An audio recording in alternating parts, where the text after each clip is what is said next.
selama bulan Oktober ini ya.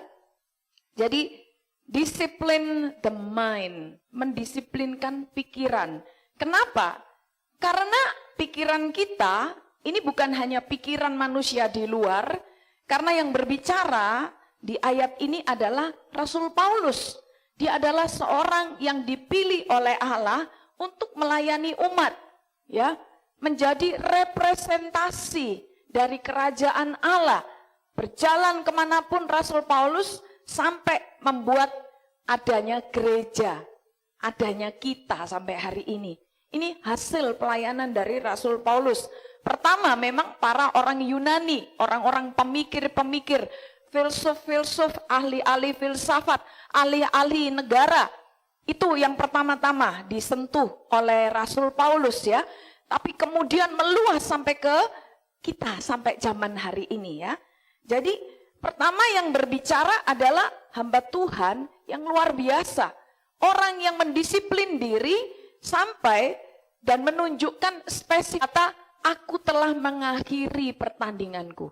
Yang saat ini sering dipakai saat ketika kita mengucapkan berduka cita, ketika ada seseorang yang kita kasihi berpulang ke rumah Bapa.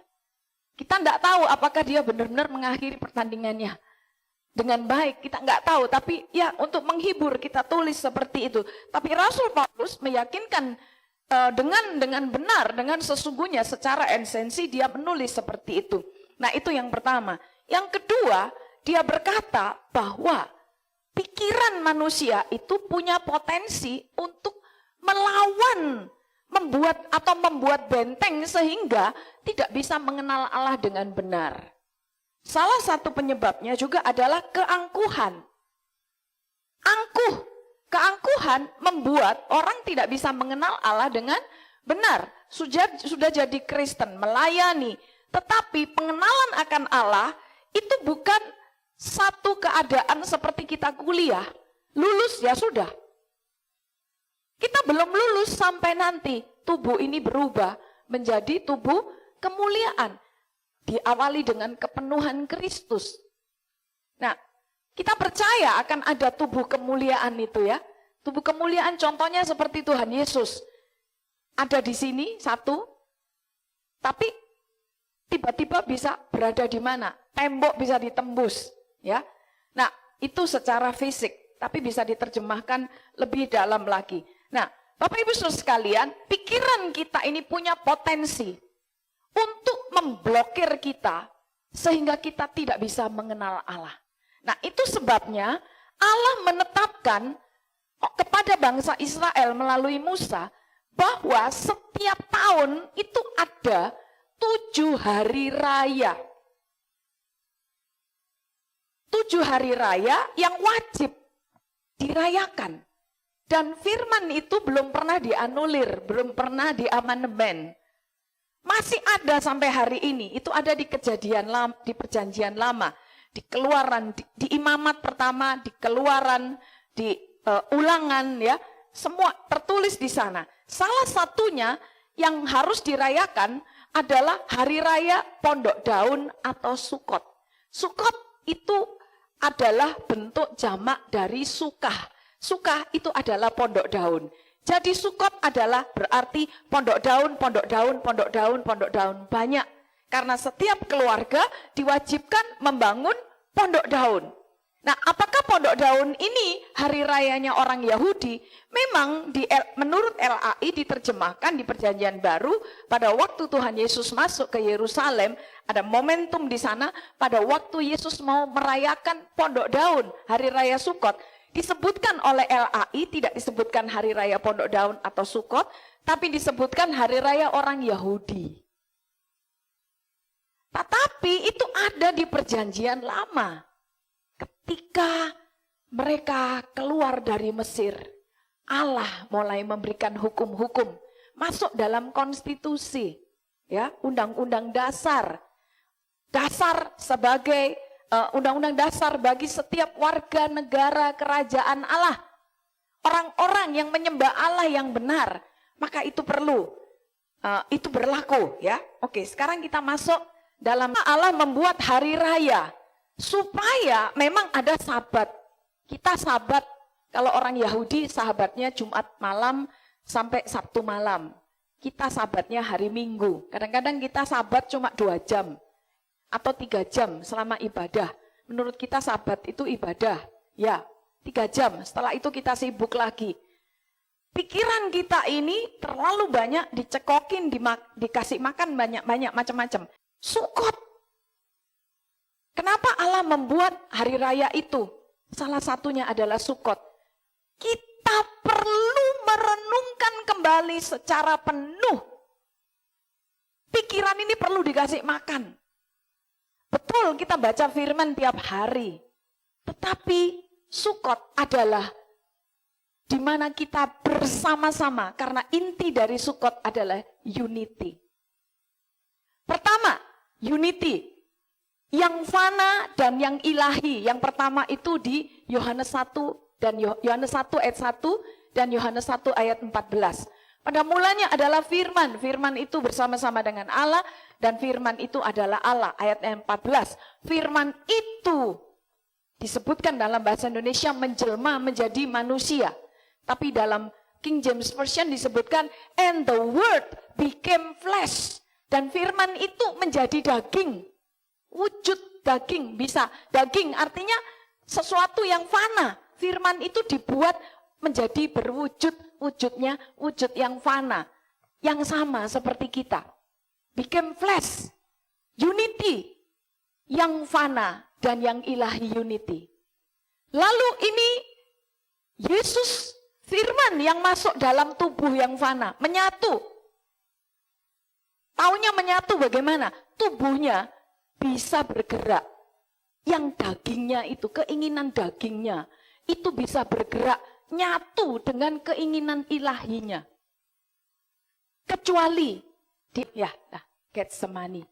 Di Getsemani itu mulai suara daging dan suara roh. Tapi dia tetap taklukkan itu, keinginan dagingnya. Tapi semuanya adalah satu rangkaian yang menunjukkan bahwa yang fana dan ilahi menyatu, unity. Yesus, Allah, unity dengan daging. Contoh pionirnya, masterpiece-nya, Yesus Kristus. Dimulai dari Sukot, Allah yang maha itu mau tinggal bersama-sama dengan orang Israel di kemah. Makanya waktu Sukot, bagi orang Yahudi, dari mana mereka berasal, siapa mereka, dan mereka mengingat betapa Allah yang luar biasa itu mau bersama-sama dengan mereka, melindungi, menjaga, memelihara, sehingga inti dari Sukot bagi orang Yahudi adalah bahwa Allah menyertai, bahwa Allah berkenan bersama-sama dengan mereka. Tapi bagi Kristen adalah Allah yang maha itu. Allah yang maha mencipta, sang firman menjadi manusia dan diam di antara kita. Lalu di dalam 1 Korintus 6 ayat 19, Rasul Paulus, Allah, Roh Kudus masuk tinggal di dalam tubuh kita. Ini bait Allah. Menyatu, tapi kadang-kadang enggak menyatu. Makanya perlu beribadah. Orang Yahudi ibadahnya kita kalah. Rajin mereka. Kita melihat Yahudi itu representasi perwakilannya siapa? Orang Farisi. Rajin beribadah, taat banget. Satu hari itu bisa berapa jam mereka ibadah. Tapi masih ada harus merayakan hari raya. Nah kita masih tertarik dengan hari raya Valentine, hari raya yang lain. Wih kalau sudah hari raya itu kita bisa lakukan apapun gitu ya. Tapi yang Tuhan suruh bagaimana? Padahal ini untuk membuat kita terus diingatkan. Supaya tidak ada benteng-benteng yang menahan kita mengenal Allah. Supaya tidak ada keangkuhan, benteng keangkuhan yang membuat kita buta. Amin. 1 Korintus 6 ayat 19. Dan bukan untuk mereka ini saja aku berdoa, tetapi juga untuk orang-orang yang percaya kepadaku oleh pemberitaan mereka. Ini jiwa-jiwa penginjilan dari para rasul ya. Oke, next, 21. Supaya mereka semua menjadi satu, sama seperti engkau ya Bapa di dalam aku, dan aku di dalam engkau, agar mereka juga di dalam kita, supaya dunia percaya bahwa engkaulah yang telah mengutus aku. 22.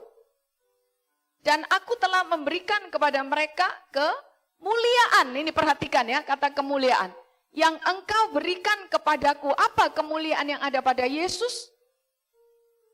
Di Yohanes 1 ayat 14 dikatakan, dan kita telah melihat kemuliaannya. Yaitu apa? Penuh kasih karunia dan kebenaran. Ini kemuliaan yang Yesus mau berikan kepada kita. Kemuliaan inilah yang akan membuat kita menjadi satu. Lihat, unity. Sukot berbicara tentang unity. Sama seperti kita adalah satu. Dimulai dari bilangan 6 ayat 4. Shema Israel, Adonai Eloheinu, Adonai Echad. Dengarlah Israel, Tuhan Yahweh Yod-He-Vav-He adalah Allahmu. Dan Tuhan itu satu. Echad. Bukan satu nominal secara pengertian bilangan. Satu-satu. Tapi kesatuan. Wujudnya Allah. Keberadaan Allah. Unity. Yang fana dan ilahi. Roh Kudus. Dan yang fana ini, termasuk pikiran, mesti unity. Dan itu khusus dibicarakan di Sukot, perayaan Sukot. Bicara tentang suka, pondok, kemah sementara, tubuh ini kemah sementara. Yang dihadiri oleh pribadi Allah yang luar biasa. Ruach HaKodes, Allah Roh Kudus. Ya, bicara tentang kemuliaan ya. Oke, 23.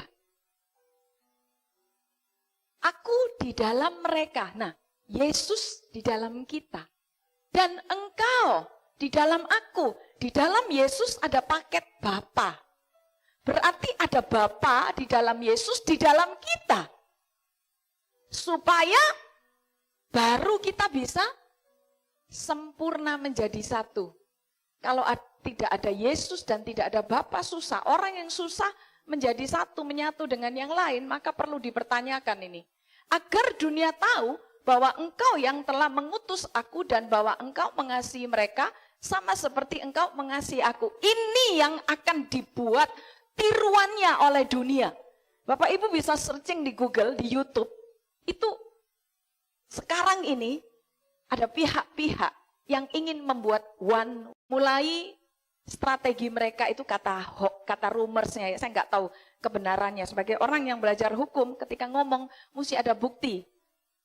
Ini saya tidak bisa membuktikan, tapi saya katakan ini diasumsikan, rumors, isu-isu dikatakan bahwa COVID itu dibuat untuk menuju one world order. Satu negara, satu dunia, sistem dunia, satu. Kata satu ini mereka mau meniru. Tapi kalau tidak, manusianya tidak punya Yesus di dalamnya, yang jelas tidak ada Bapa di dalamnya, mana bisa satu? Penyatuan ini bukan dengan senjata, bukan dengan cara-cara yang fana. Penyatuan ini, satu ini harus oleh Ruach HaKodes, Allah Roh Kudus, esensi di dalam. Karena setiap orang punya Allah Roh Kudus, maka otomatis seperti bagian diri gitu, nyatu. Ketemu lagi, nyatu. Ngomong apa nyambung. Ya, ini lihat, ini yang sekarang sedang rame. Bahkan Alkitab pun di negara Cina udah dibuat Alkitab, pemerintah membuat Alkitab. terbitan mereka, tetapi dikurangi setiap isi-isi ayat yang berlawanan dengan paham atau filsafat komunis dihilangkan. Sehingga ketuhanan Yesus Kristus juga dikebiri oleh mereka. Salah. Membuat Alkitab juga, tapi Alkitab itu Alkitab yang sudah dikurangi. Ayat ini sedang dibuat oleh manusia, dipaksakan untuk diwujudkan, direkayasa. Sukot berbicara tentang unity. Unity yang berikutnya adalah ini satu gereja yang satu gereja yang Kristus kepala, satu pemerintahan di mana Kristus menjadi raja, semua bangsa tunduk kepadanya. Ini nubuatan yang kita tunggu. Ini kedatangan Kristus yang kedua kali yang kita tunggu. Dan kenapa kita beribadah? Sebagai perempuan, gereja adalah mempelai perempuan, kita terus berdandan. Kita terus mempersiapkan diri. Dan mereka, pihak-pihak, ingin merekayasa, mengadakan one world order. Satu tatanan dunia. Semua, uang nanti jadi satu, bisa jadi cashless. Tidak ada uang cash lagi. Makanya ada dimasukkan chip. Jadi pergi kemana-mana, di scan pakai barcode lewat chip. Itu. Jadi ini yang ditiru oleh mereka. Tapi di Sukot kita rayakan ini. Untuk belajar, mempersiapkan diri. Supaya kita bisa menjadi mempelai perempuan. Jadi Sukot itu bukan miliknya Yahudi. Itu gereja, karena bicara tentang Yahudi dimulai dari apa? Keinginan Allah. Kejadian 1 ayat 26, baiklah kita menjadikan manusia menurut gambar dan rupa kita. Juga bicara untuk supaya perempuan berdandan dengan cantik, mempelai perempuan. Maka mempelai perempuan mesti mengerti tentang korban. Barang siapa mau mengikut aku, kata Tuhan Yesus, harus mau menyangkal diri. Harus mau pikul salib. Menyangkal diri tentang apa itu? Bicara korban. Supaya daging ini menyatu dengan yang ilahi itu, korban ini penting. Ya. Imamat 23 ayat 36, 7 hari lamanya kamu harus mempersembahkan korban api-apian kepada Tuhan. Ini untuk Yahudi waktu itu korban api-apian itu. Korban api-apian ada banyak, ada minimal ada 5 korban, bentuk wujud korban, karbanot bahasa Ibraninya. Nanti kita lihat ya, pelan-pelan ya. Jadi waktu korban api-apian ini salah satunya adalah korban yang dibakar semua. Cuma dikuliti aja, kulitnya aja yang diserahkan kepada imam. Jadi kalau lembu, sapi, kambing, domba itu dikuliti, kulit dibuka kulitnya zret, dikuliti binatang itu kulitnya diserahkan kepada imam, tapi semua sak isi perutnya, sak kotorannya, sak kakinya, sak tulangnya harus dibakar semalam-malaman sampai jadi abu rau. Orang Kupang bilang abu. Artinya apa? Gak bisa jadikan apa-apa lagi. Gak bisa dimanfaatkan apa-apa lagi. Ya, korban api-apian. Pada hari yang ke-8 kamu harus mengadakan pertemuan kudus dan mempersembahkan korban api-apian kepada Tuhan. Itulah hari raya perkumpulan. Janganlah kamu melakukan sesuatu yang berat. Pada waktu Sukot itu banyak sekali yang harus dikorbankan. Oke, slide. Nah, korban api-apian itu dimulai di Perjanjian Lama adalah Tuhan Yesus. Tuhan Yesus Sang Mesias dengan rela mempersembahkan dirinya sebagai persembahan pengudusan menggantikan kita. Yesus melakukan ini sambil memenuhi semua persyaratan Lewi untuk korban bakaran. Yohanes 5 ayat 30. Aku tidak mungkin melakukan hal-hal yang menurut inisiatifku sendiri. Apa yang aku dengar, apa yang aku anggap kebenaran, dan kebenaranku itu adalah adil, atau yang pertimbanganku itu adalah adil, sebab aku tidak mencari, ini terjemahan bebas saya ya, aku tidak mencari keinginanku sendiri, tetapi keinginan atau kehendak dari Dia yang mengutus aku.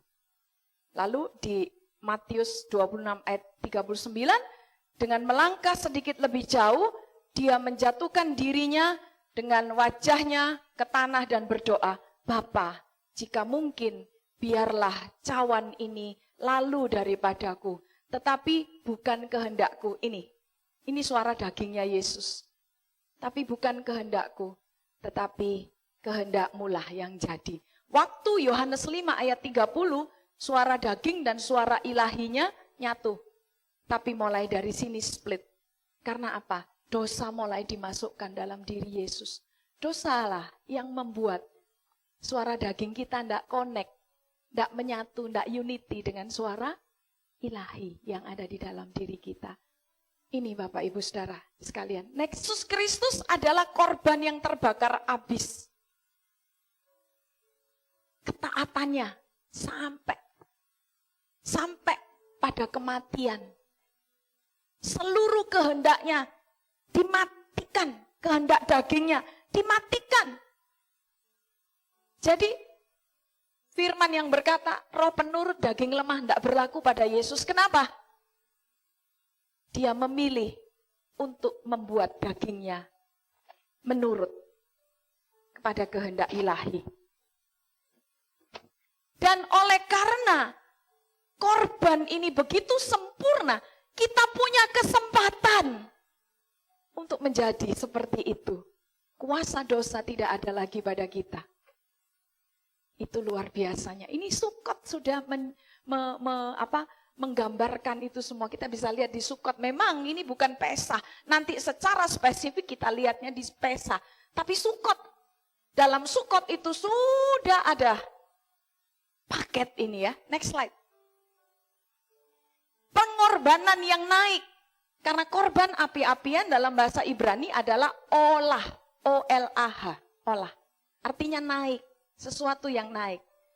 Pertama, bau harum kematian Kristus, ketaatannya sampai mati, naik menyenangkan Bapa. Kedua, dia bukan cuma berhenti dalam kematian, tapi dia juga bangkit dan bukan kelayapan di dunia. Dia naik kembali ke posisinya semula.